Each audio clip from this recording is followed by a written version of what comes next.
Teachers, what methods do you use to get students to admit to things they did behind your back? I was walking down the corridor when I noticed a vape pen in the garbage bin. I knew none of the staff vaped, and our rundown school's security cameras were basically useless, so I had to figure this out myself. I snatched the blue raspberry vape from the trash and stormed into my classroom. Bang. I slammed the door shut and declared, "The principal just contacted me." My classroom full of students fell silent, and I went on. "He's aware of what one of you did, and you have exactly 5 minutes to step forward, or everyone's getting suspended for 3 days, and we're calling your parents." None of that was real. I just needed someone to confess immediately, and I figured that was my best shot. I scanned the classroom slowly, locking eyes with every student. My top student spilled her iced coffee in panic. "What do you mean suspended?" I leaned back in my seat and crossed my arms. 4 minutes and 30 seconds remaining. Silence, then pandemonium. Marcus, one of my geeky students, jumped up so quickly his chair crashed to the ground. His face was ghostly white. His hands were trembling. "All right, I'll admit it. I've been taking clothes from the lost and found bin in the teacher's lounge when nobody's around. I sell everything on eBay and spend the money on video game skins. Totally worth it." Everyone gawked at him in utter disbelief. Another student, Jasmine, said, "You've been stealing from lost and found?" Marcus shot back. "Shut the hell up, Jasmine. Your whole family should be locked up. You're not even registered at this school. You're supposed to attend the school in the other zone, but you refuse because it's more sketchy." Jasmine sat down without a word. I forced myself to stay composed until the vape owner came clean. "3 minutes remaining," I called out. Zara, the silent one in the wheelchair,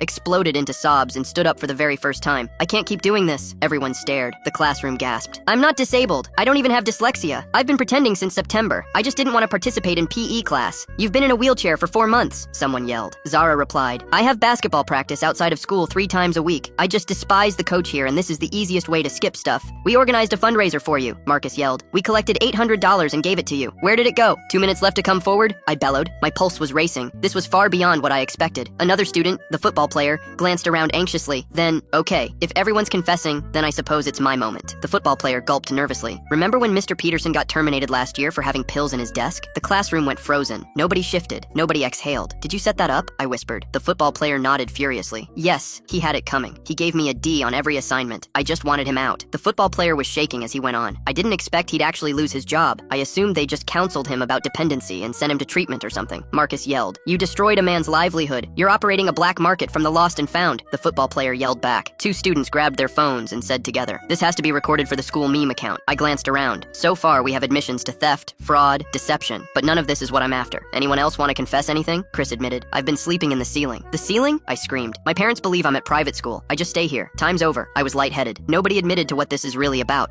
Emma cried. "What more could there possibly be?" I held up the vape. "Someone ditched this in the hallway trash. Which one of you did it?" Complete silence. Zara raised her hand. "Sir, I don't believe that's a vape." She stuttered. I glared at her, assuming she was trying to mislead me from the reality. But that's when I examined the vape more carefully. My jaw dropped. It was an inhaler. I chuckled. "Whoops, my mistake, everyone. But you're still suspended."